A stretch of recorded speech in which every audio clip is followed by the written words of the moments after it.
Dude, how long have you been standing there? An hour. An hour? Are you serious?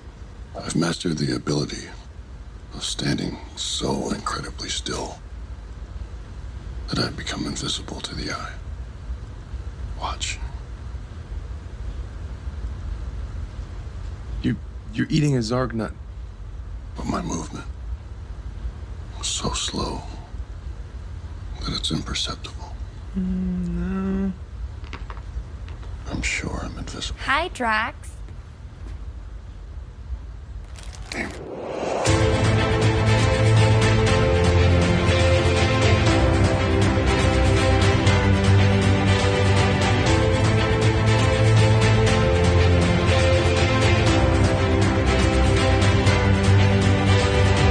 Hello and welcome back to A Stark Contrast, where we discuss the differences and similarities from Marvel Comics to their MCU counterparts. And we're your hosts, Geoffrey And Dai. Hello, and welcome back, everybody. WB, Woo! what's going on? We are back in rainy California. It has been flooding apparently for the last 3 days. Yeah, man. Did you see? Oh, yeah. You saw that clip I sent you of Disneyland. Yeah. Nuts. Yeah, and then just LA in general. And I'm like, Yeah. It's times like that where I'm like, I'm glad I work from home. Amen there. Because, yeah, that rain was was non-stop, at least for 48 hours straight. 100%. Yeah. And I, at first, because, they issued us an email. Oh, yeah, the flood warning. Email. Yeah. They're like, hey, guys, we're getting heavy rain, so stay home. And I was like, cool. And I was like, it's probably not that bad. And then I saw pictures of that. That was pretty bad. And I was like, oh. Yeah. Oh, yeah. Because I went to Sam's house on Sunday in Chino Hills. And I was all right. And I left that night. I was all right, I'm going to go home. So then I'm leaving and I'm on the drive back. I'm like, oh my God, it's bad. It was bad. Yeah. I was like, my hand, it was so bad. Both of my hands were on the wheel. Yeah, exactly. I was driving correctly. I was sitting upright. I was hands at 10 and 2. Yeah. I was like, I had the heat. I had the defrosters on. Yep. I had high on the windshield wipers. Man. I was like, oh. And like if any slight of like a little like a slight hydro, Yeah. I'm right here shaking. Locked in. I'm just right here. I'm like Steve Rogers dumping the ship onto the sea. You know what I'm saying? I got it, Peggy. I'll meet you next week. He's vibrating with energy. I felt really bad. And this is the last thing I'll say on the rain thing is that I was driving and I full on watched somebody drive near a biker, like on a bicycle, and just Boom, just splash zone. the entire wave just went up and over this poor person. And I was like, Are you talking about a biker, like on a motorcycle? Bicycle. Oh, first of They all, what got- are you doing? Yeah. Why are you out? Unless that's your only fair. mode of transportation. Yeah. That's fair. But if I wow, felt really bad. I was like, oh no. gosh. And then I tried to not do it. But Oh, man. what can you do? But Yeah. you gotta love the weather actually being wintry. But we're getting a short winter officially, so it'll be spring. I'll tell you, as before long we as know it stays 50 degrees, 60 degrees, I'm fine. I like it. Yeah. I like it. Well, in other news, but related, Happy Lunar New Year to those who celebrate. It is the Year of the Dragon, which is also Fing Fang Foom. I'm surprised. I don't know. Maybe did I miss it? Did Marvel not use Fing Fang Foom in their? I have Lunar New Year not seen any Marvel things That's for a that. miss. That's a miss. Well, they have until today, as this episode drops, to do it, because today is actually Lunar New Year itself. So hopefully we'll see some Fing Fang Foom stuff. But right around the corner is Valentine's Day. Woo! For those of you keeping track, I'm not. But Madam Web is officially hitting theaters. I got my ticket, and I joked with Jeff about this. I didn't even bother asking you. I was like, I'm going to let him watch it on his own time, especially not on Valentine's Day. But I sent the thing to Jeff, and I was like, Jeff, I am literally the only ticket booked in this theater. To this day, though? I haven't checked it as of today, but I was definitely, and I booked after, like I was going to book a week before that. Uh-huh. And I was like, I'll do it later. Yeah. And then I did it. I checked thinking, oh, maybe there's some more. No, I was still the only person. So I'll check. But that's going to be fun, I guess. It will be. Oh, can't wait to see those opening or projected numbers. That's gonna be a tough one. But I did promise a few people, if I am the only person or if I'm in the one of 5 people in that theater, I'm live tweeting the hell out of that thing. Okay. So we'll get a You should watch it with the Dune 2 popcorn bucket. Oh, God. Every time I see that thing, I'm like, nope. I think it's inappropriate. No, it's not good. It's not. But they got what they wanted. Everybody's talking about it. I mean, it was on Jimmy Kimmel. Everybody is talking about it. Yeah, so in other spidery news, more important spidery news, Spider-Man 2 New Game Plus is coming. Finally, on March 7th. I hope it's good. So new skins. New skins. I don't know what else. There was something else they mentioned. I'm hoping new story. Yeah, there's gotta be. New playable characters. New playable characters was one. So I hope so. What does that mean? Is it? I just hope it's good because they're also following up God of War Ragnarok, who they're not New Game Plus, they're but straight up a new game, right? Yeah, but they had a DLC which was free. Yeah. And it's really good. Like the story's like long. Like it's a good long story. Remind me, did we have to pay for Spider-Man 1 New Game Plus? Or the DLC? Sorry. DLC, yes. We did? Yeah. I don't remember paying for it, but I mean I wouldn't doubt it. Yeah. Well, snaps. But then I didn't buy it when it first came out, but it was after Miles Morales, and then Miles Morales got remastered, and then you can if you have it remastered, you can buy the DLC for. So I think I got it for maybe like $5-6 because it was super cheap. Yeah, and it was obviously like 2 or 3 years after. Yeah. Yeah, you have to pay for it. That's why when God of War Ragnarok released our DLC and everyone it's free, everyone was like, what? Okay, it's not going to be like long or whatever. But no, it was a hefty story and really fun. So what are the chances it'll be Spider-Verse? I doubt it. It's got to be an extension of one of the stories, but I don't think it's going to be that one. I think it's going to be the Chameleon one. Yeah, I think so. Maybe, possibly. With a little spoiler alert, Cindy Moon. Maybe they touch on that a little bit. Yeah, because I think that would be a good segue if in number 3 they're going to go Spider-Verse in any way. That would be a good thing to kind of usher her into. Yeah, unless she is the new character that you get to play as. Maybe, right? Maybe. I was like, wow, that would be kind of amazing. I just hope it's just extra content that you can spend hours. Yeah, that's it. That's all I care about. I don't want to finish it in 2 hours. I want to finish it in like 9. But we'll see. And finally, in other Marvel news, so although Rob Liefeld is officially leaving Deadpool behind as far as the actual comics go, the trailer is expected. So if we're recording this and it's dropping on Saturday, the trailer is supposed to drop tomorrow. Yeah. For Super Bowl Sunday. So any predictions? That's what everyone's like. Right. That's what people have been predicting for the last couple months. Right. So, I mean, it's the perfect time to do it. Sure. Might as well. Do you think it's going to be like a tiny, just a tiny I think it'll be a teaser. Teaser trailer. Like a 30-second teaser. Yeah, okay. And then the real trailer will come out when it's supposed to. I don't know when they usually come out. Yeah. Maybe a month after? Yeah. Whatever? Yeah. Or a week after? Yeah, I'm on YouTube a lot, so I always get the Marvel trailers recommended to me, so I will be waiting. Yes. I don't know if I'll be watching the game. I don't know if I'll be home to watch the game or whatever, but yeah, definitely gonna wait for that YouTube drop. Yeah. So excitement. So if you're excited, tell us what you're excited about or what you like from the trailer. We'd love to hear from you. And last but not least, if you still have not watched The Marvels, the film is officially available on Disney Plus for streaming. I feel like I keep saying this, but I guess it was the digital drop. Yeah. And then, or not even, what was it? It was available for rent. And then they did a digital drop. Like, take it home with you. And then, they're like... You're like, okay, cool, it's streaming? No. No, yeah, exactly. So now it is officially on Disney Plus, and so you can watch that if you have not. But again, seeing more, people. Can finally rewatch it. Yeah. Now I'm just waiting for the assembled on it. Yeah. Oh, yeah, which should drop any day now. Which, reminder, I have not seen the Echo assembled. Oh, you haven't? Yet. No, it's really but good. That is, is it good? Yeah. And but that is also streaming, so get you some of that. So, yeah, I guess we can jump into it.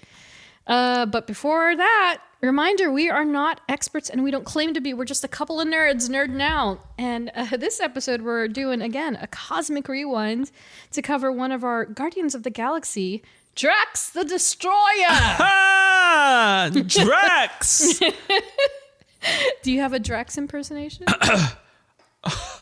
She just told you your deepest, darkest secret. You must be so embarrassed. Such a good one. The cats are confused. The cats were like, what is happening? So yeah, Drax, created by Jim Starlin and Mike Frederick. So again, Jim Starlin, yeah. Jim Starlin's the man. You're talking about Thanos, Gamora, all your cosmic characters are coming out of the beautiful mind of Jim Starlin. Yeah. And he is still active in every which way. Like he's still in the game. He still goes to conventions. Nice. He's on it, and he's like got to be in his 70s, 80s at this point. Oh wow. It's wild. Yeah, it's really, he's a legend. And so Drax himself, his first appearance was in. Okay, this is going to be interesting because, who was it? We've been covering characters where their first appearance is like in a very unlikely title. Yeah. And so for Drax the Destroyer, like, okay, Rocket Raccoon, his technical first appearance was in The Incredible Hulk, right? Yeah. Drax the Destroyer, Invincible Iron Man, Whoa. number 55, cover dated February 1973. So, you know, almost to this month. This is essentially Drax's anniversary. Do you want to give a go at how much? 73. 73. $1. No. Too high. Damn. Oh, I think the last one threw me Like- because the debut, the last one was Yeah. like super late. Yeah, because like think 80s. 80s is kind of about where it goes to the dollar. Everything before that, we're going low. 75. Nah, 85. nope. Lower. Lower. Oh. It's a whopping 20 cents. Not even 25. 2 dimes. Damn. 5 nickels will Wow. get you this issue. And so here is the cover of Invincible Iron Man number 55 with Drax there in the center. Oh wow. Very different from what you might be used to. Oh my gosh. Right? Quite different. And so I'll post this on social. And yeah, it's certainly a different era. Again, just a quick reminder, this is the era where Tony Stark had to physically, manually put on every piece of his suit. It's gotta take forever, dude. And it was very interesting rereading this one, or at least this era of Iron Man, because he goes as far as to like roll up the yellow part. So like I was like, wait, it's like nanotech, but he had to full on like pull it up like a sleeve. Oh. And he's pulling it up like tights, but it still sucks to his body, and then it's like fitted metal. Oh. Okay. It's so bizarre. Yeah, I was like, okay. But yeah, anyway, so this issue, the cover price was 20 cents, and then in modern day ages, there is a reason. I was thinking about it the other day, because Drax is actually one of the Guardians of the Galaxy that I don't own the comic yet. Very rare. I have everybody else. I have literally everybody else except for, I think, Yondu, Groot, and Drax. And it's because they all fall in this really expensive tier. Oh, really? But there is a good reason for it. So the highest on short box is a CGC 9.6 for a cool $5,000. Whereas biggie. eBay has a CGC 6.5 for $1,900.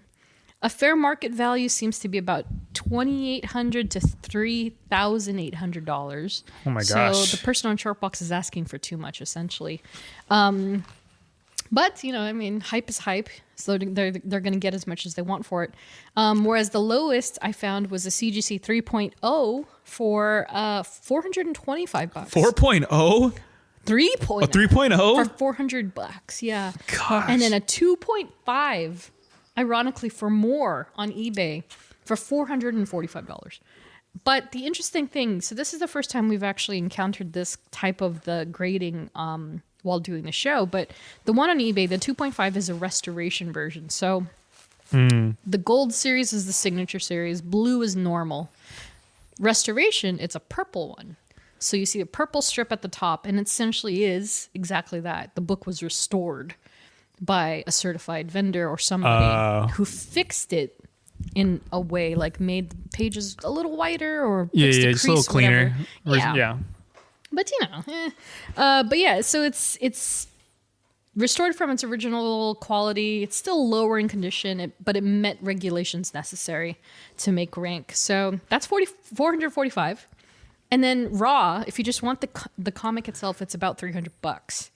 So I've just never been in a position where I'm like, I'll take that Drax Destroyer for 300. Yeah. Yeah. Like, I'll take it. Yeah. I got rockets for less than that. You know what I mean? Which is kind of crazy. And that one, I feel, to me at least, is worth more. But again, there is a reason why the book is so expensive. And it's not just because of Drax the Destroyer. So the reason for that is that not only is it his first appearance, but a few other characters, including the two that you see on the cover called the Blood Brothers. These two guys that look like the Thing had a baby with a monkey and Red Skull. Yeah. A character named Mentor, a character named Kronos, Mentor's son, Star Fox, and Star Fox's brother, Thanos. Wow. Yeah. So they all come in at that same time. a Jim Starlin comic. Yeah. Exactly. Jim Starlin was like, screw it. Let's throw everybody in there. Exactly. So they're all making their first appearance in this book. That's crazy. So that's what kicked it up. Like, I think Drax is like actually on the bottom. So I would say it's Thanos, Drax, Star Fox, Kronos, Mentor, then the brothers, in order of importance. But yeah. So first exposure to the character. I mean, it has to be Guardians. Yeah. Yeah. Dave Bautista. Yeah. Yeah. He brought it. Me, I would say honestly, more or less, yes. But we covered this before. I started reading the modern Guardians of the Galaxy not too long before the movie came. Not too long. Yeah, before the movie came out. So maybe 2 or 3 years before that. So around 2000s, like somewhere in the 2000s, is where I actually became hyper aware of this is who this character is. Otherwise, he was just some green dude. Yeah, green background. dude. Yeah, I mean, crazier. And I suspect that he is also, again, one of the characters they introduced in the 70s, kind of wrote out in the 80s, and then he just went away until they were like, well, got to bring him out of the vault and reuse him and make him, relevant again. And so for this one, I do have Drax in my tiny Marvel mini book. Oh man, Jeff, you're in for a ride. It's always extensive. This one is probably one of the top, not at all the same origins. All right. You ready for this? It's going to get you almost immediately. When his human body died in a car crash, Earthman Arthur Douglas's still living consciousness was spared by the Titan known as Mentor and placed inside the superhuman form of Drax the Destroyer with a single-minded mission to annihilate the Mad Titan Thanos. Wow. Yeah. Wow. Yeah. Whoa. A lot to unpack. Yeah. And that was just one paragraph. And so for your curiosities, Drax is 6'4". And 680 pounds. Whoa. That's a lot. And his place of origin is Burbank, California. You say Burbank? He's from Burbank. We're both from California, so this is particularly funny for us. Literally 3 of those facts do not correlate. Like, what? He's from Burbank, California. It's gonna get so good. Yeah. He lives on the Disney lot or what? Like, I know, right? So this is a very interesting story. So yeah, Drax, his entire background originates with the Titans. So the Titans are those descendants of Saturn's moon, the largest moon. So that's Thanos' sanctuary. Okay. He lived on Titan, right? The whole thing is Titan. Wow. So this is where we're thinking about the headspace is, okay, we're on Titan. It's that ever advancing science, art, and beauty, the people of the planet that were very progressive in that way. And so the rulers are then introduced in this story. Because again, this is their first appearance. So Mentor as the ruler of Titan, and then his two sons, Eros. So Star Fox is also Eros, but they call him Eros. Yeah, so Eros. So for those of you who are not informed, this is Harry Styles. That's so hilarious. Harry Styles, Eros the Eternal, and Thanos. And so it's so interesting because Thanos is introduced and he's not the same huge hulking purple grape looking guy, right? He's much slimmer. He just looks like he's almost human. Yeah. Oh, okay. Almost human, but his face is still, what it is. Yeah. And so you kind of get the vibe that, okay, Thanos stood out. He was very different from his brother and father. Again, no mother is mentioned, at least at this time. And so Thanos himself then attempted to overcome his family and rule Titan himself. And so whereas Titan was this peaceful domain, he introduced the idea of weapons into the fray. And so everyone was like, what is he doing? Because he created the gun on his planet, right? And so he wanted to overthrow in a violent way. And so because of that, they marked him as a criminal, and then he was immediately exiled. And so over time, Thanos, of course, he's traveling the galaxy, starts cultivating this really powerful savage army throughout the cosmos. And then Mentor, looking for a resolve to stop his son, his exiled son, he calls upon the power of eternal Kronos, who I mentioned is also this is his first appearance.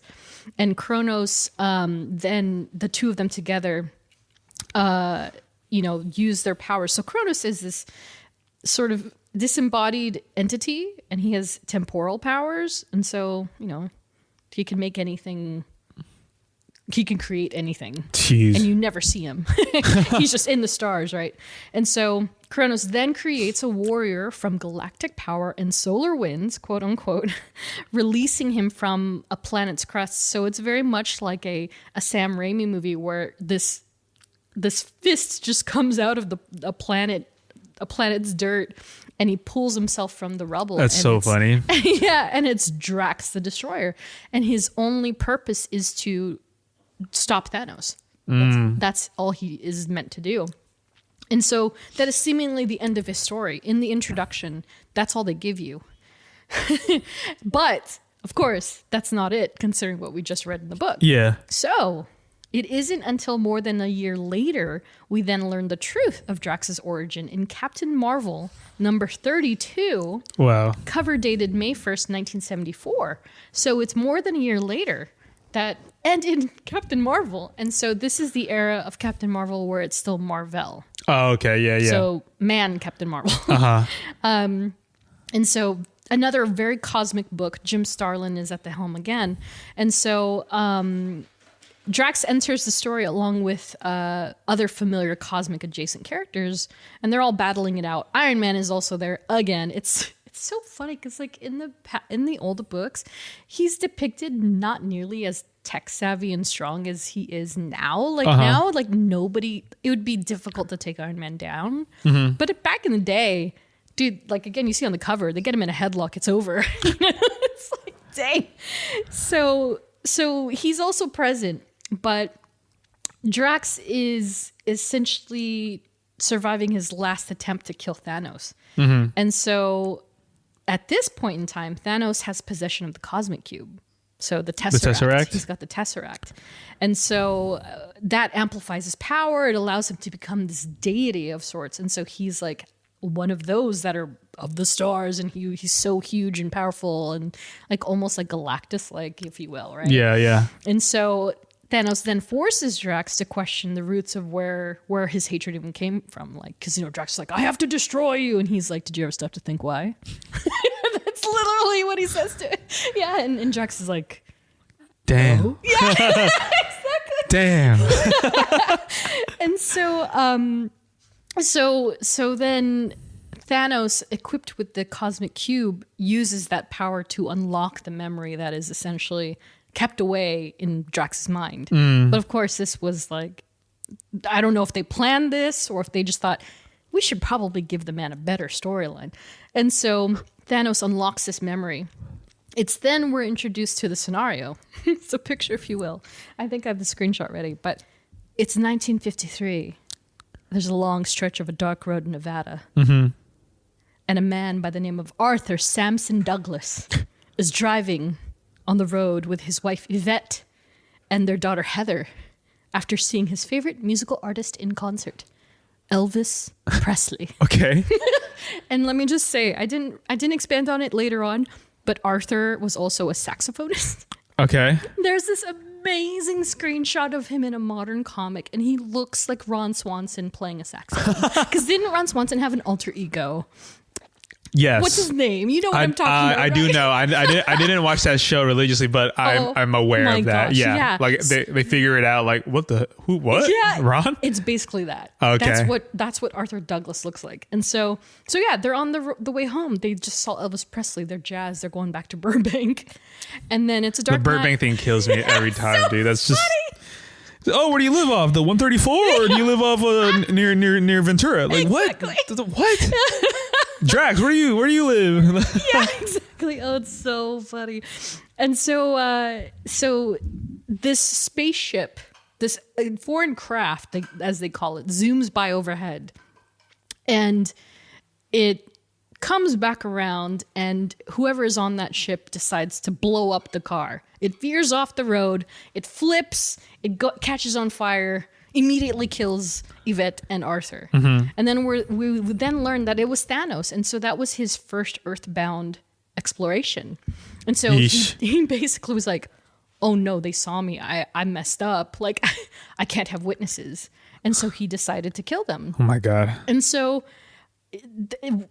he has killed the parents, and little does he realize that the child actually wandered away from the scenario. So Heather, she's probably I want to say 4, no older than 6, gets away from the accident almost unscathed. She's like, obviously, like she's hit her head or something. Mm-hmm. Gets away from the accident. Thanos has no idea, but she's retrieved and then saved, if you will. And we'll talk about more of that later. But Arthur's soul, right, is seized then at the same time. All these cosmic stars are essentially aligning. Yeah. So this is when Cronus is like, I'm going to forge a warrior that will stop Thanos. Yeah. And it happens to be the same time that Arthur is like ascending. And so he takes Arthur. Yvette is nowhere to be found. Okay. She's like immediately abandoned in the storyline. He takes Arthur's soul, then puts it into Drax the Destroyer. Drax is then Risen. born. Yeah. Risen. Exactly. And so That's funny. So his hatred for Thanos, because of that series of events, is then embedded in his soul, and that's why he wants to Kill destroy Thanos. him. Yeah. I mean, So- that kind of aligns with Dave Bautista's A little bit. like Which- yeah. which, speaking of, first seen in Guardians of the Galaxy 2014, and then last seen in 2023's Guardians Volume 3, Wow. directed by James Gunn. And so yeah, it's interesting because, like, again, it seems so whack and out of place because, like, what? He was an Earther? But then when you get to the nitty-gritty of it, that, like, Thanos killed my family, it's like, oh, actually, yeah, that tracks. And so that's essentially what fuels the Drax that we know from the MCU. So let's take it back a little bit, and we first meet Drax in the kiln, in his yellow prison trousers. And that I love that shot. And of course I know Guardians of the Galaxy like backwards, you know what I mean? Yeah. So, but I love the shot, the treatment of it, essentially like the camera slowly zooming in on this gigantic sort of man just sitting on the bench. Yeah. And it's like a nice little vignette is around him. Yeah, and he yeah. just really stands out. But he's silent until, God, I don't even know which part where he actually says his first line, but it's quite a while Yeah. after they show him. I think it's it's in the when they take Gamora Yeah. to the bathrooms in the showers. The showers, yeah. And we finally hear his voice, and he's almost immediately hilarious. You fool. Yeah. What does he say? I don't know the exact line. He's like, Yeah. you fool. Yeah. She's mine. Yeah, his voice is so good. Dave Bautista. And I wasn't familiar with Dave Bautista at all. Oh, really? No. I did not know of his WWF Oh, stuff. dude, None of I it. am a huge fan. Oh, of really? it. Yeah. Yeah. Oh, see? like, I Did you love- know him before Drax? Oh, yeah. Wow. Yeah, I watched WWE growing up. Oh, wow. That's why. Like, he Yeah. was always he was one of the best heels in the wrestling. Like, he would always play like the bad guy. Yeah. And he's like, Scary. I've seen a Scary. couple of clips because he's posted them in the aftermath. yeah. So No, it's- so that's why, like, it's seeing wild. him in Guardians, I was like, oh shoot, like, yeah. Oh, he's that's going cool. for it, yeah, And he was funny. So I'm sure that was also. yeah. Because I forget the movies he tried before. I don't know if he tried movies before that. Because I think like, it was his. I think that's been a talking point that was actually his first real. oh man, if that is, then good for. Oh, it might be, and then that's what Yeah. transpired other roles past that. Yeah, because exactly. it was like him and like he was the first like wrestler to kind of break through. Yeah. To it, and then John Cena is having a lot of success with it too. Yeah. Rock was before or after that? Oh, I'm sorry. It was The Rock. So Oh, I think it was okay. The Rock. I think it was The Rock first, and then okay. I think Dave like yeah. wanted to like let me try. Like I want to try it out, Yeah. He got it. I mean, he Nailed killed it in so good. Yeah, in first Guardians. Yeah, I absolutely loved him in the Guardians. And also, yeah, like the whole Thanos thing, because you never quite, aside him saying like he killed my wife and daughter, like that's it. That's it. That's all you get until Guardians 2 and him bonding with Mantis. But I will say that I forgot until today actually that there is. Have you seen all the deleted scenes from all the films, or are you just kind of like Guardians 1 in particular? Most of them, probably. Yeah, because in Guardians 1, there is a clip where they deleted the context of his family, right? And we're going to get into it in the next section a little bit more, but there's this entire scene where he actually softly discusses like why it's so important to him to get revenge. Yeah. And so we then get a little more of that in Volume 2 when he talks to Mantis about like, oh, you remind me of my daughter. But we never quite get more than that, which is kind of wild if you think about it. Like, like more context of his there's family. just none. Yeah, and even with his fight with Ronan, like he's obviously like raging. Yeah, but that's pretty much it. They never say anything more, and I'm like, I almost feel I get it because he even before Volume 3 came out, he was always like, yeah, I hope I get to get revenge for Drax, so like really take it up, but he never does. He never quite does. Infinity War and Endgame, kind of the same, right? Because he's not necessarily a main player. There's the scene with Spider-Man, and they're all trying to overthrow Thanos, but Yeah, but it wasn't his battle no, to end, right? which yeah. It's fair enough. Yeah, exactly. I'm sure if James Gunn actually had the power to change that, I think he would have done a little more in favor for Sure. the Guardians, but you know how it goes. But of course, that then brings us to Volume 3, where I think we get the most of Drax ever that Yeah. we've seen in the previous films, right? And the soft side of him, and he's like, like Mantis says, is like he's not dumb. What does she say? Oh, what I still haven't rewatched it. I can't rewatch I it forget, yet. but something in that vein. Yeah. And I think it was like when they saved the kids. Yeah. That's when you really you're like, oh, Yeah. okay, like yeah. And he's just so much more than literal context. He's more than just the literal. I remember. Was it Nebula was like, you know how to speak their language? Yeah. Yeah. Why didn't you say so? You never asked. I know. I was like, oh, actually, that's a fantastic thought because, yeah, it's one of those things, right? Like you don't know unless you ask. And so the presumption and being presumptuous that he didn't know any better is actually like, yeah, guys, you never asked him anything, and so, yeah, Dave has really cultivated this really amazing character And he genuinely makes me laugh so hard as Drax. No, Like- he's great. Like there's that part in volume 1 where they're skidding after they're doing the space battle and they land inside of Ronan's ship. And Yeah. he's like, yes! He's like, Yeah, it was awesome. Yeah. Makes me laugh every time. And then, of course, the iconic Infinity War scenario after Star-Lord and Gamora are making out. yeah. She's like, how long have you been there? What does he say? He's like 45 minutes. Eating his Zarg nuts. And then, like what the whole invisible thing. Yeah. Like, do you know, maybe you know this, because I don't know this. Is that a plug for John Cena, or is that just genuinely the humor of Drax? I feel like it's just like the humor. Yeah, I Because think he's so like, too. I've mastered the ability of standing so incredibly still that I am invisible. Yeah, it's like the slow Zarg nut. He's like, dude, coming we can see you. He's like, no. Hi, Drax. He's like, out. Exactly.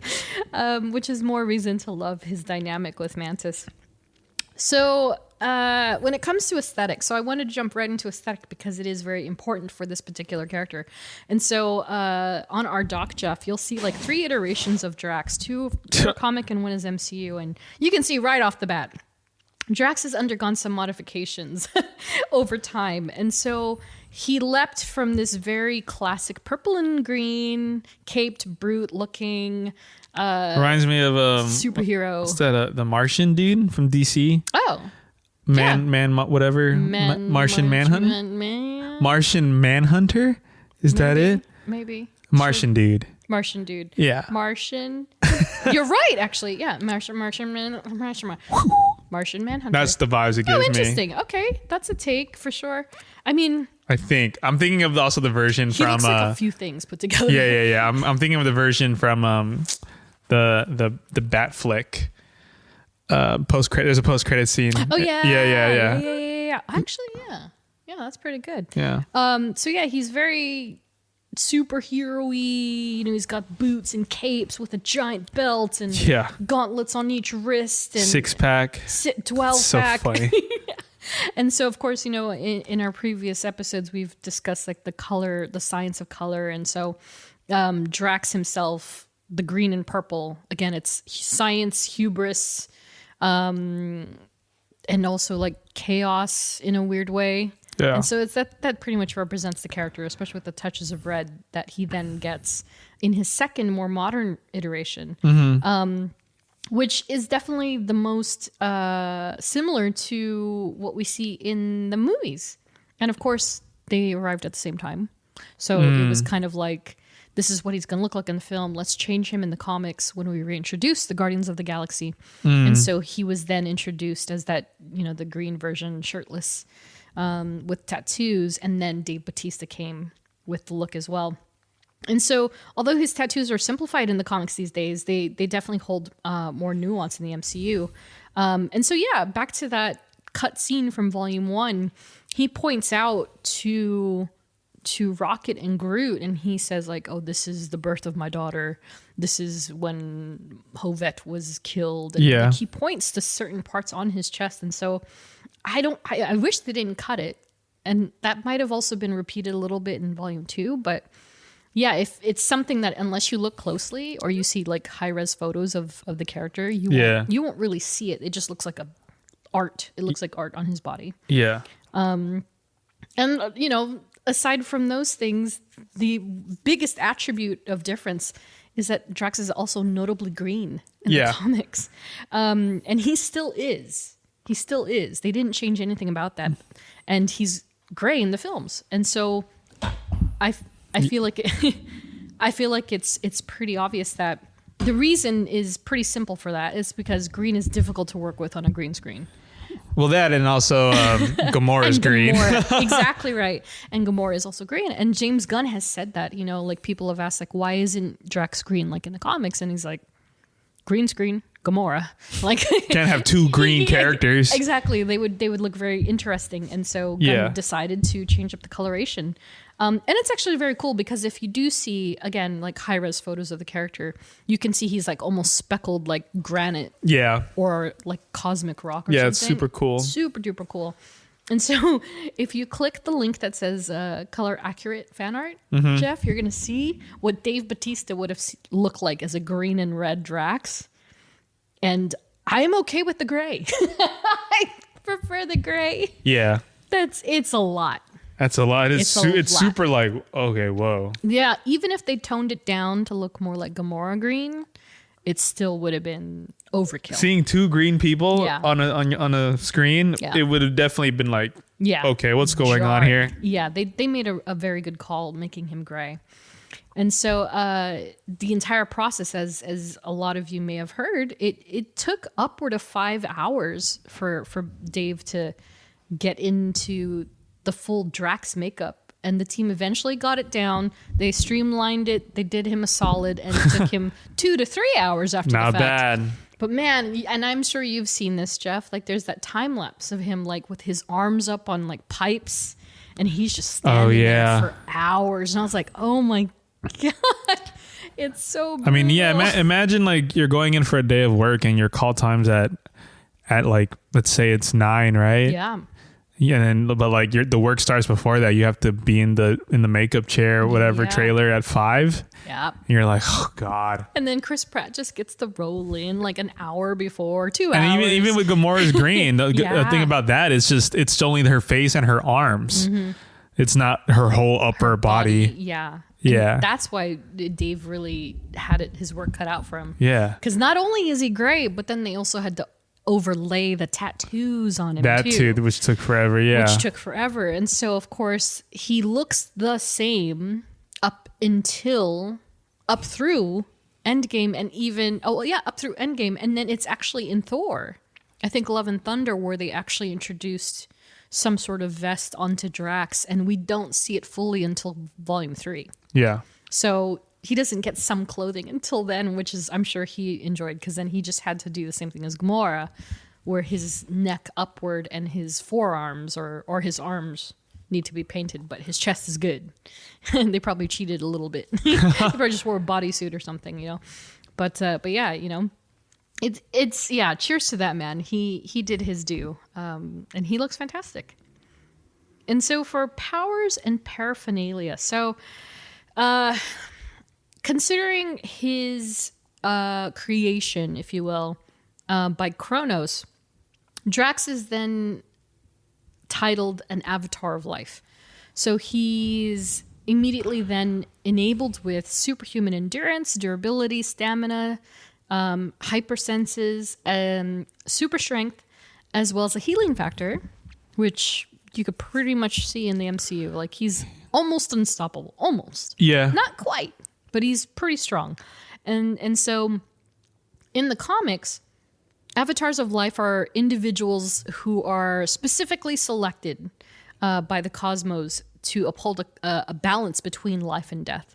And so Drax himself has also displayed the capability of enhanced strength with a power aura that allows him to combat Thanos. And so they're so intertwined on a conscious level that he can sense where Thanos is in the galaxy, Oh wow. which is how he like is able to just follow him. Oh my right? gosh. Yeah. So he's like a super stalker. Why are you so obsessed with me? so good? So that's why, like, throughout, especially through the classic comics, he's able to just go where Thanos is. He can just find him. Kind of creepy. It is a little creepy. Yeah, they really honed in on the whole like his one purpose thing.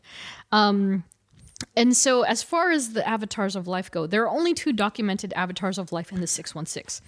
And so that's Drax and someone we've kind of touched on here and there, the Magus, aka Adam Warlock. Oh wow. And so there are 5 avatars of death, however, or they call them also advocates of death. A couple of these you might have heard of. and they Advocates of death of the girl death, the character death, or just death? Death. Yeah. Well, I don't know. Actually, like in that sense, it's kind of like she probably has something to do with it. In all honesty, especially with the Thanos aspect. But let's just call it death in general, the aspect of death. And so, while it's Drax and Magus on the Avatars of Life side, on the Avatars of Death side, there are the Sundersons, Charnel, the Phoenix Force, Thanos, Of course. and a character named Phyla-Vell. Phyla-Vell? Yes. Do you remember who Phyla-Vell is? Phyla. Phyla. Is that little girl? Yeah. The little girl from Guardians of the Galaxy Volume 3. Yeah. Yep. Her. Wow. Yeah. Yeah. Whoa. Yeah. It's basically Drax's daughter in the MCU now. Yeah. Exactly. Oh no, she's a Guardian too. She's a Guardian. She's a Guardian. Yeah. So that's the wild thing. So Phyla is definitely, she's got this whole other thing in the comics. Maybe one day we'll speak more about her, but yeah, very interesting background. So that little innocent child that you see in Volume 3 is very different from her comic book counterpart. One being that she is indeed an avatar of death. But back to Drax. So yeah, in the MCU, he's simple and straight to the point. He has superhuman strength, durability, agility, stamina, and healing factor, as well as impact-resistant skin. So the thing about the comic book Drax is that they most liken him to Hulk. He's like Hulk. He's just smaller, but bigger than a natural human being, if that makes any sense. Yeah. So that's why initially he was really able to combat against Thanos, because Thanos, without the cube, was not much bigger than him. Yeah. Whereas in the MCU, Thanos is huge. He's big. He's a big boy. But yeah, so beyond that, Drax, both MCU and comic, is notably never without his knives. And of course, as we know, it's a running gag in the MCU. I like this knife. I'm keeping it. Yes. What? That was my favorite knife. That was my favorite knife. I love that guy. Like, he's so funny. Yeah. So next up, love interest, short but sweet. There is one person on this list, and no one is, to no surprise, it is Yvette Steckley Douglas, aka Hovette or Ovette in the MCU. And so yeah, in the comics, not unlike the MCU, not much is known about Yvette. Beyond what we previously mentioned, she's from Burbank. Dude, it throws me off every time. I'm like, no, they're not from LA. Like, what? Like, what does that mean? It's so funny. I don't. It's gonna that literally checks me every time. Right. And despite nearly 20 appearances and mentions in the comics, we still seem to know more about Heather than Hovette, or than Yvette and Hovette. Even though Ovette, I'm going to call her Ovette. It just sounds like a play on the word, on the name Yvette. 100%. Yeah. That's exactly what it is. And so they like specified it, if you will. Sure. So it's, instead of Yvette, it's Ovette or Ovette. And so yeah, even though Ovette doesn't have an MCU counterpart, she's mentioned constantly. So there is also that, it's dawning on me right now, like in the beginning of Volume 2, when they're on the which is it, the Bowie at that point? The Bowie? Yes. It was the Bowie already, right? Not the Milano, it was the Bowie. I think so. Yeah. So they're on the Bowie, and he's talking to Star-Lord after Gamora has abruptly left the room. Mm-hmm. And then he's like, I remember the first time I saw my beloved Ovette. It was like a room full of people were dancing and she was not. Like she was completely still. Yeah. And so there are these little flickers of like characteristics about her that you learn. But you never get an actual visual of what. Yeah. But that's still more than the comic, which is crazy. Oh, that's funny. It's so funny, yeah. And so, so through the recollections, we get to know Ovette. But even the PlayStation game, we actually get to see her in the game. Do you remember this? Yeah. Yeah, and so they've actually given the first real iteration of what Ovette looks like. And I don't have the screenshot on me, and maybe I'll post it. But yeah, they didn't quite look like exactly like Drax, but they're adorned with a gray, black, red coloring, right? Both Ovette and their daughter. But yeah, beyond her, Drax has no real romances whatsoever, though he kind of moved past just fixating on the wife and daughter aspect. Like in his solo series, like he's openly like, I'm down. Yeah. You know, like he encounters like ladies and he's like, hey. But yeah, he doesn't have any romances to write home about. But where family, friends, and affiliations are concerned, he's definitely got a lot. We'll start out with the most important of them all, which is Heather Douglas. So this is a very interesting aspect of the character's backstory because, again, in the origin or secondary origin, she's literally a child who walked away from the accident. But it's so much more than that. And so she was then abducted by, I believe, one of Mentor's men. So Thanos' father's henchmen, they're not really bad people, abducted the child after the encounter, and she was brought to Titan. And then she was raised by Thanos' father. And then she was then tutored by the priests of Titan, which they're named the priests of Shaolam. And so very monk-like, straight up shaved head, like what an earth monk would be just in space. So she's raised as a monk. Oh my gosh. Very interesting, yes. And so over time, she's able to unlock abilities deep within the human psyche. So, because, you know, you've heard that statement that like the human brain, we're as typical humans, we've only tapped into 12% of what we're our potential, right? Yeah. And so over time on Titan, with the teachings of these space monks, she's able to unlock the abilities of the human mind. And so she learns how to, she knows like telepathy and she knows how to use brain powers. And she then later becomes this heroine named Moondragon. So Moondragon's pretty prominent as far as Guardians lore goes. She's been in and out of the books, but she's very interesting looking. Like she's shaved head again. She's bald. She's bald as a cue ball. And she's, you know, got very lavish looking outfits. But yeah, you know, ironically enough, Moondragon herself was introduced into the fold the issue before Drax in the comics.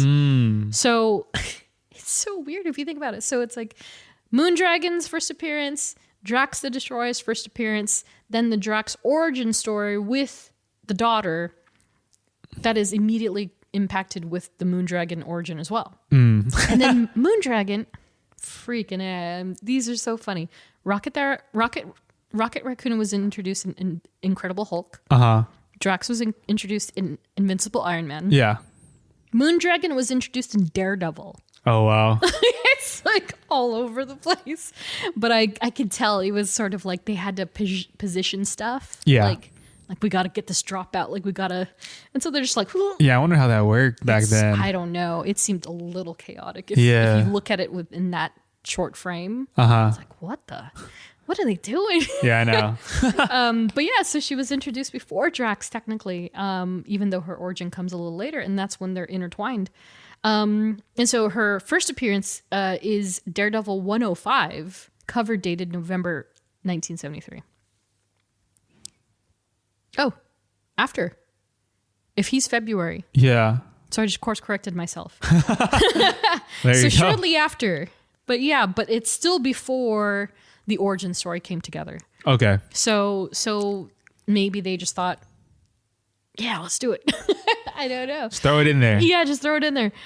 So, and then I wrote a side note here. So after an early encounter with Moondragon in the comics, Drax was, he had, I don't know if you want to say he was killed, but he was reborn, essentially, because his mind was so messed up. And so when he was reborn, he kind of shrank down from his very Hulk-like exterior to something a little more moderate, which is like the Dave Bautista, I would say. Yeah. And he lost some of the previously mentioned powers. So he's just very much a warrior, super strength, but not nearly, what would you call it? He's just not nearly as strong as he used to be. He's not OP. Yeah, exactly. He's not OP. He's not OP at all. He's just a very, very seasoned warrior who's very good at what he does. And so in the MCU, there is no Heather Douglas per se, but there has been a Kamaria that has been mentioned very, very much, just like her mother Ovette. And so even though there's no MCU counterpart, we do get a gigantic chunk of Kamaria in the PlayStation game again, which I love that. I love that a lot. Like I unexpectedly, it was very much by surprise. Mm-hmm. I was so used to not seeing either one of them that I was like, oh, they're just gonna mention them, and then, but like you get, it's a whole backstory. It's a whole backstory. Loved it. Made me cry. Definitely made me cry. Yeah, it was pretty good. No, I love the game. Yeah, super duper good. I'm trying to convince one of my other friends to play it. He hasn't played it yet, and I'm just like, come on, man. You gotta play it. It's really good. Play it. It's great. But yeah, so we even get to visit their home planet, right? And that is Catathian in the game, as far as I remember, because you're like chasing her through the garden or whatever it was. Yeah, it's really great. And needless to say, but I'm going to say it anyway, Drax's home planet actually varies depending on the material. So in the game, I don't know if this is consistent with the comics, but he's from Catathian, and then in the MCU, he's from Kylos. So it's kind of like, I don't know why, but Kylo. Probably just need like a fact in there. I guess so. And then, of course, beyond Heather and Kamaria, Drax has the Guardians of the Galaxy and Thor. Of course, the roster varies in the comics depending on what era you're reading or looking at. But in the MCU, portrayed by Chris Pratt, Zoe Saldana, Bradley Cooper, Vin Diesel, Paul Clemente, Michael Rooker, Shankar, Maria Bakalova, and Chris Hemsworth, respectively. 4-star Lego Guardians of the Galaxy. Just it's a long list. Yeah. Friends with everybody. Yeah, and so any favorite moments with the Guardians? Do you prefer any movie more than the other? Of Guardians of the Galaxy, yeah. Volume 1, 2, or 3. 1, 2, or 3. You can include Infinity War and Endgame, but I mean they're not truly Guardian movies. They're not Guardians movies. Emotionally, like Volume 3 is so good. Freaking it's just good. there, like emotionally. Yeah. I'm trying to. Could you rank them? Someone asked me today. They were like, where do you rank the Jurassic Park films? Because the Jurassic World announcement came out, right? And I was able to. So can you do it with Guardians? That's hard, just because when I think of especially the first movies, Sure. It's either a hit or miss. And Volume 1 transcended. I think. Yeah. One of the top comic book movies that really was like, these aren't just comic book films. Like these are movies. Art. Yeah, and I think that's James Gunn's like thing. It's like he's like, yeah, these are comic book characters, but you're gonna relate to them. Oh yeah. And so I think when it came to the first movie, it was just like, oh yeah, like you care about these characters. Just like Rocket. Yeah. Oh, yeah. Like oh yeah. You care about these characters. Yeah. Which I think is more dangerous all around, right? Like it's one thing to relate to them and to find them funny and personable, but to that's why friggin' Volume 3 works so well, because you at the end of the movie, you got to be like, why did I cry about a raccoon and his 4 friends? 3 friends. It's 3. Oh, in this group of 4 friends. This group of 4 friends, yeah. You're like, I don't know why. Dude, like, why did I just fall in love with a raccoon, bunny, walrus, and an otter? And an otter. I mean, the otter. So you're like, I don't know why. Yeah. But you know why. Yeah. Because you care about these characters. Exactly right. So that's why I think I would choose. Mm-hmm. I mean, I think it's also because of Volume 3, you get a kind of like I wouldn't say full circle for all characters, but it's full circle enough. Yeah. Where to Mantis decides like, I need to find myself outside of the Guardians. Mm-hmm. Drax is like, oh, like I am a good father. Yeah. Like I'm a great one, and I can take care of other people. Yeah. And same thing with Nebula. She's running the nation, running that nowhere. Yeah. And so to rank them. I know. It's so That's hard. really hard. I legit thought I had a listing, and then I kept being like, wait, no, what? Oh. I know, especially for me. I mean, I'm very quick to rank Volume 2 last because like tonally and even the treatment of it all felt different. But I know that's because of Ego, the planet itself. Yeah. It's all because of the environment that they're in. I can agree with that. But the more I think about Volume 2 and the more I think about going back to watch Volume 2, I'm like, dang, it is actually really, really good, though. You know, it's not that it's bad at all. It's just that it doesn't quite hit the same as 1 and 3. For whatever reason. I think I'd probably say 1 is number 1, just because of the like where they were from the beginning of the movie to the end of the movie. Yeah. And just like how all 5 different personalities just worked. Yeah. And you're like, oh, okay. Yeah. Yeah. And how they came together, the whole We Are Groot thing. Tears. Yeah. Always. Dance off, bro. Actually, yeah. I think the dance off. Volume 1 is I think the dance off alone. You said it yourself, We're the Guardians of the Galaxy. What are you doing? Dance off, bro. Dance off. Chris Pratt. Gamora. Toss it back. All right. I'm just like, I mean, soup to nuts. It was so good. And like like you said, the introduction, the way that they come together, everything about it was like seamless to me. And then also I will say, I keep going back to that shot where he holds this Power Stone. Yeah. He holds it and you're like, oh man, he's gonna die. Yeah, exactly. He's and then all the Guardians come up to, and it's like one of my favorite shots because it goes from like a very chaotic like camera, like shaking, trying to, and then once they're all together, it just smoothens out. Yeah. And you're like, oh, okay. It locks in so hard. I remember a friend of mine, Chris Conway, he like ripped the movie immediately after it hit theaters. Yeah. Because he was like, I just need that scene again. That's all I care about. I just need that scene. And he like would play it on repeat, but for the same exact reasons. And also, like the fact that like Tyler Bates' music is the context is great. So good. And he was like, this is like a perfect scene. And I remember so distinctly, like he like sent me a clip of him watching it. And because at that time, like, again, there was nothing, you couldn't watch it again unless you went to the theater. And I was like, damn.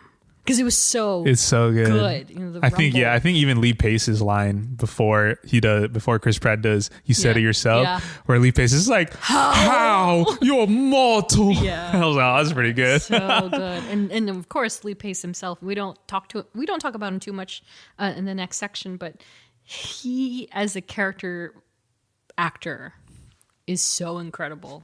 Yeah. As Ronan. It's just like, man. And the way he delivered lines in that scene just really like hit it home. And of course the deleted scene of him actually dancing is hilarious. Yeah. But yeah. So I'd probably say 1, 3, 2. Yeah. Me too. Just off sheer like, yeah. I guess if you want to go just big moments and like a growth. Sure. I'd probably 1, 3, 2. 1, 3, 2. Yeah. Yeah. Same. Hard same. But 2 is tragic solely for Peter. Oh yeah. Like it's tragic. It's awful. It's really awful. Oh, and I also love like the entirety of like you're almost persuaded by 1 and 2 like this is a Peter Quill trilogy. Yeah. James Gunn just comes in like Thor into Peter Quill's vision is like, nah. This is all Rocket Raccoon. Yeah. And also not even that, but necessarily, but also that it is about all of them. It's not always just about the one character, which a lot of trilogies are about, right? Yeah. But he really did even the field for all of them, including Drax, which is, again, unexpected, but fantastic. So for notable adversaries, yeah, like I said, we're not going to touch too hard on these. I mean, I'll be honest, even in the comics, he doesn't have a plethora of different villains and adversaries that he goes toe to toe with. There are just very distinctly two, and not even two, just the one. Yeah. So first up, Ronan the Accuser. There's nothing outstanding between the two in the comics. They even team up sort of at one point.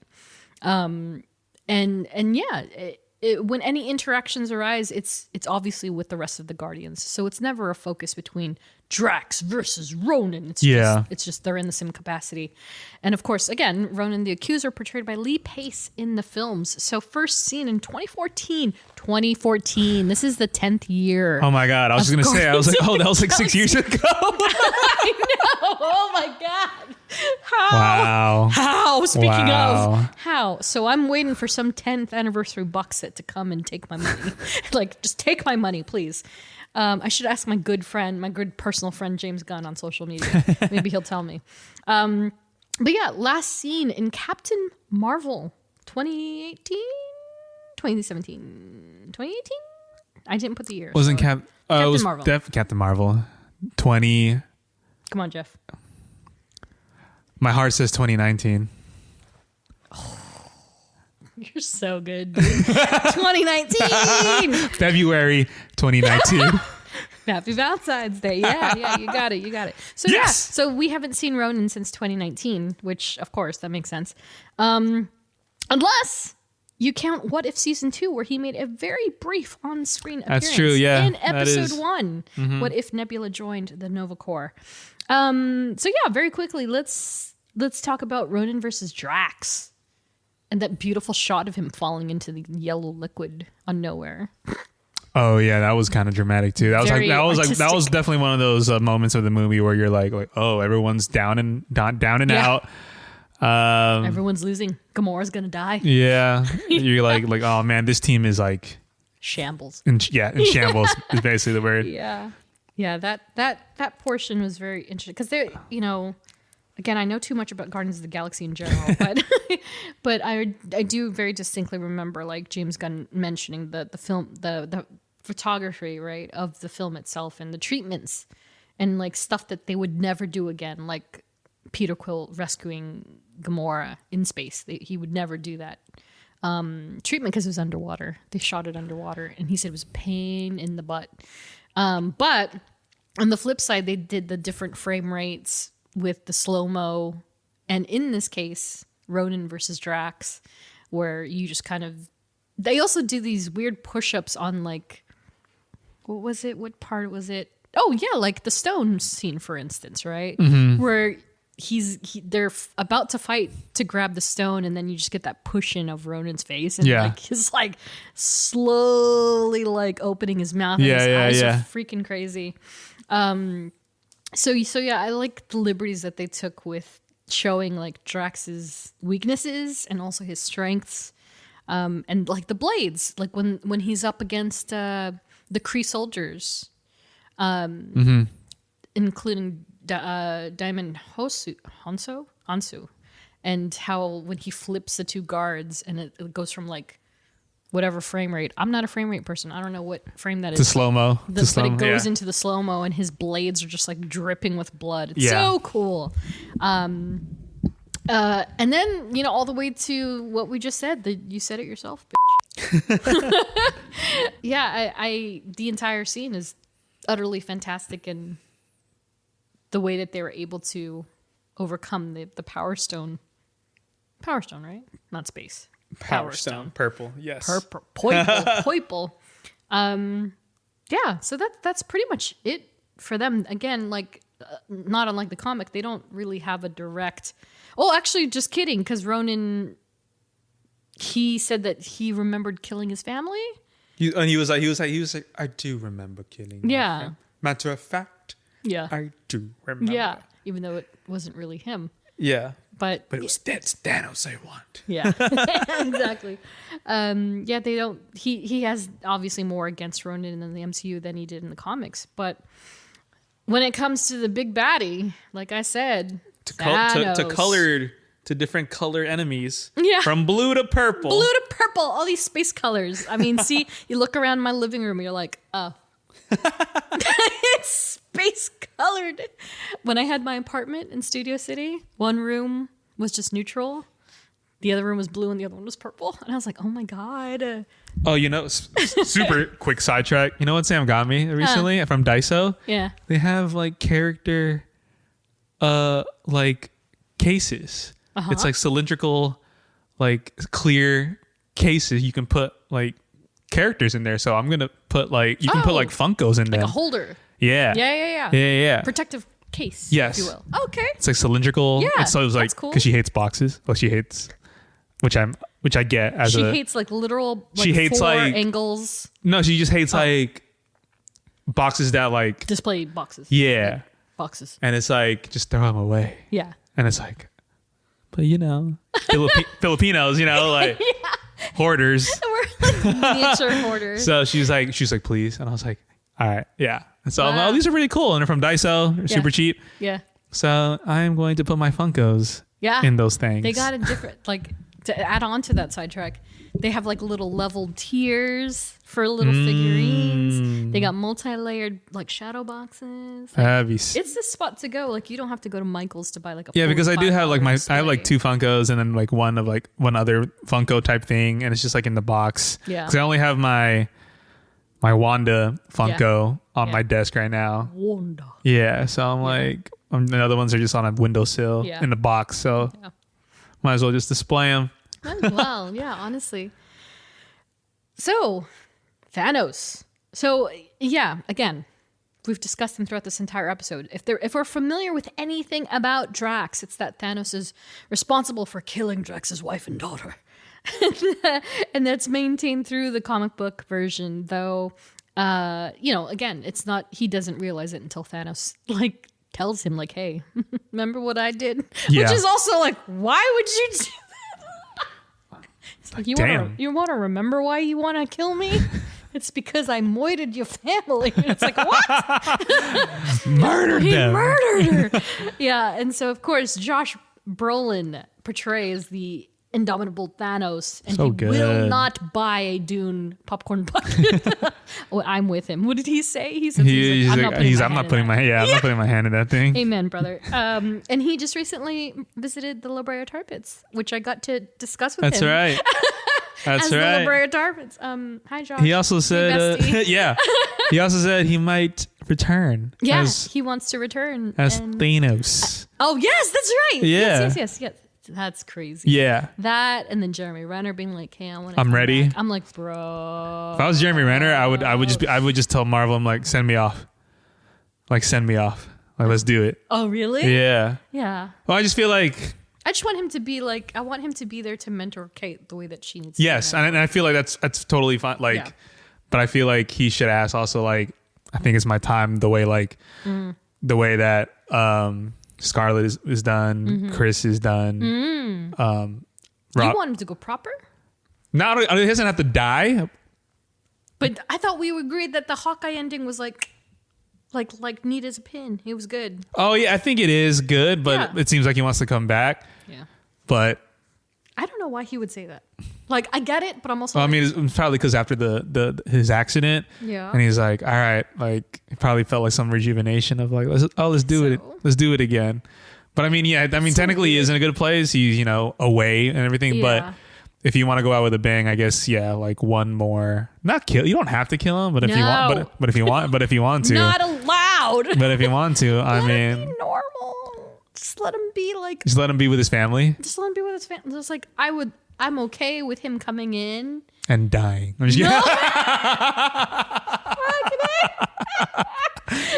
No, like I want to see him again. I want to see him away from I want to see him as a Hawkeye. I do, but I don't think he needs to be full on in it. You know what I Yeah. mean? Like I want him to kind of guide Kate now that she is Hawkeye, and that she is preparing for the next iteration of Avengers. Sure. I want him to be in there somewhere.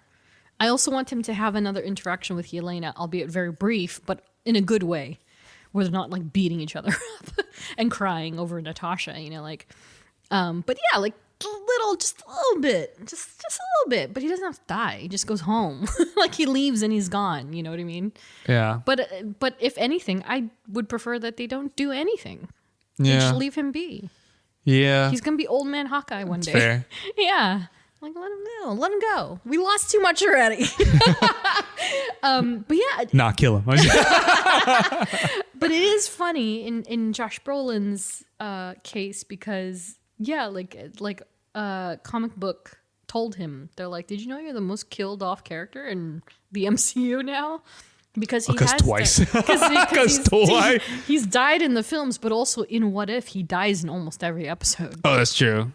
And he he gets died sliced. he died in Sliced. the Multiverse of Madness. He was dead there too. The Illuminati took him out.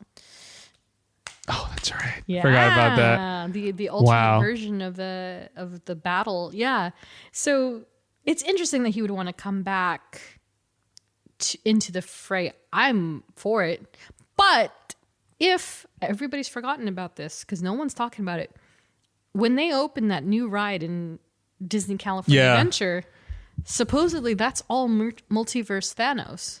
Oh my gosh. He's the guy he's the why there's a ride, you know? Oh, that'd be sick. And I'm pretty sure it's him. So maybe that's what he means. I don't know. Maybe.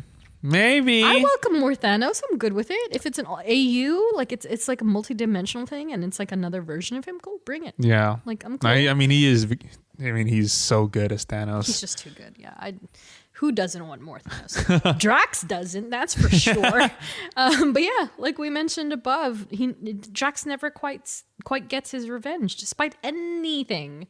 Even after all is said and done. But yeah, the Mad Titan is nowhere to be found. So yeah, I guess he won. Drax kind of won. Depends what universe you're talking to. And so speaking of other universes, other versions and other media, he's obviously very much present in animation. You know, there's the Guardians of the Galaxy cartoon. Yeah. There are different variants, but I did just want to quickly mention the video games. And so the first video game I wanted to mention was the one that I played throughout lockdown, actually. Guardians of the Galaxy, the Telltale series. Oh, maybe it's before.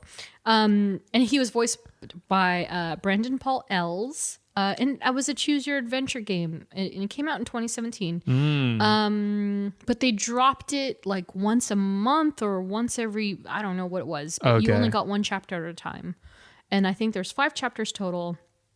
And he like died at one point, which is really traumatic for me because I was like, oh, I wasn't expecting that. Like you have to choose, like, are you gonna let it's a battle, you're trying to escape this tunnel like thing, and Drax decides on his own that he's gonna get into the chute that like he could vacate from the spaceship, and you have to choose whether or not you're gonna stop him. Oh. And I would always be like, no, I want him to go fight the bad guy like Drax does. Yeah. So he launches out and is immediately killed. And I was like, oh my gosh. And you can't take it back. Like you can't go back to the chapter before and be like, just kidding, I'm going to choose the other one. No. The game does not let you rewind. If you wanted to, you'd have to start from the beginning. And so I was like, oh my God, he died. But he does show up later on. Like he didn't die. He did get digested by the monster and you think he dies, but he does kind of what he did in volume 2 where he's like, I'm here. You know, like he bested the animal. Yeah. The beast. But yeah, the Telltale Drax very closely resembled the Drax we know from the MCU. And again, a little more backstory to his family, but not as much as Marvel's Guardians of the Galaxy, released in 2021, where he was voiced by Jason Cavalier. And again, a very familiar version of Drax, but that version, I believe, is more fleshed out than any of them that we've ever seen. Again, simply because of the fact that we not only see the home planet, but we see Ovette, and we get to engage with Kamaria. So that's probably the most we'll ever see of the MCU version, because who knows if we'll ever see MCU Drax again. Rip. I agree. Yeah. Almost was. So I didn't look too deep into this because I feel like Dave really kind of got it from the get-go, right? Yeah, like I think so. He had it before He got it before Pratt. yeah, was because then they had that screen test. Exactly right. So they have this incredible screen test that you should definitely look up. But yeah, again, it's one of those things where you kind of know he's got it locked down. But of course, the one really, really big name that was also considered for the role was, of course, Jason Momoa. Of course. Of course. Yeah. Of course. But yeah, I don't think anyone came as close. I just looked up very quickly. There's another wrestler by the name of Shad Gaspard that was also considered for Drax. Of course. Oh, yeah. Diamond Hanso. He was also considered, but he ended up getting the role of, what's his name? Korath instead. And then another man by the name of Brian Patrick Wade. But yeah, everybody was like, the floating fan casting. No one was really concrete, I would say, aside Momoa for the most part. And Hanso. They were kind of the front runners. Mm-hmm. And then Batista just freaking took it, It was his. So the future of the character in the MCU. No future. He has no future. I think he is done. Yeah. He is done, so... Even with even if new Guardians come up. Yeah. No. I don't think he'll come back. He's done. I don't think... Dave said he doesn't... He's like, I don't want to go through that makeup routine ever again. Yeah. He's, like you said, once upon a time, he's an older gentleman now. Yeah, he's in his mid-50s. I still did not believe it. What the heck is that? Yeah, no. Yeah, how old is he? He is 55 years young. Oh, mid-50s. Yeah, that's so wild to me. I thought he was so much younger, but then I'm like, is he? No, he seems very young to me. But yeah, I don't see Drax ever coming back, which is fine. Yeah, totally fine. It's totally fine. I think again, it's one of those things where it's a classic case of what could happen if they brought him back and he would just not be as funny, or the story wouldn't serve him at all. Mm-hmm. He would just be like a prop almost. And so I would rather leave him where he was in Volume 3. Should be done with it. Did you enjoy the Guardians with Thor? The Guardians with Thor. Oh, yeah. During that very brief in Thor: Love and Thunder. Yeah. I think their dynamic is pretty. Their banter is pretty fun. Like they work well with each other, especially with that version of Thor who's kind of rediscovered himself but still going through a lot. It's so wild to see a situation where Quill is the most serious person. Yeah. Which is the entirety of their time with Thor. Oh yeah, but that's the one joke that we didn't mention earlier because I omitted Thor respectfully. But it's like a pirate had a baby with an angel. Yes. An angel had a pirate had a baby with an angel. Yes. I had that shirt. They had a shirt at Comic-Con when Infinity War came out.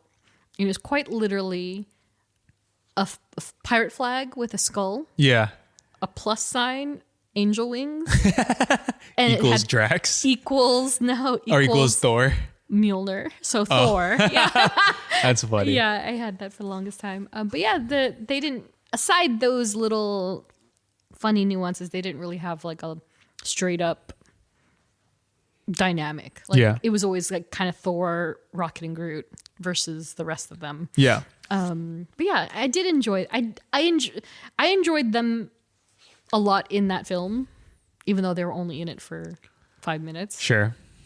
I still love Guardians, so yeah, it kind of made the movie for me. But then I realized, oh, this is bad. But yeah, that's another story for another day. So, suggested reading. Yeah, this one's interesting because, like not unlike the films, he kind of recesses into the background a lot. But I would just go with the classics. So, Invincible Iron Man. His first appearance onward, he's in quite a few issues. He bounces around from titles to title, but it is a very interesting read, especially in his pursuit of Thanos. And so, again, from Jim Starlin, Mike Frederick, and Mike Esposito, as well as the follow-up in 1973's Captain Marvel. specifically issues 29 through 32. Those are the ones that, Jim Starlin also, fleshed out the origin story, and you get to learn more about him along with Mike Frederick and Dan Green on the team. And then he has a couple of solo series, but I did really, really enjoy 2015's Drax from CM Punk, which was, I think he was his first writing endeavor because he was jumping out of WW whatever, E or F. I don't know which one it was. I don't know wrestling. WWE. It went through many changes, but yeah. I was gonna say, but yeah. So CM Punk's like, I don't know if it was his very first, but it was his sort of like, he was slowly coming into the writing fold of comics, and Drax happened to be his first, I think, along with Cullen Bunn, Scott Hepburn, I know him, and Matt Miller. So the issue, I think, the series is, I don't know, 8, 12 issues long, but I specifically enjoyed the first 5, so I would definitely recommend those.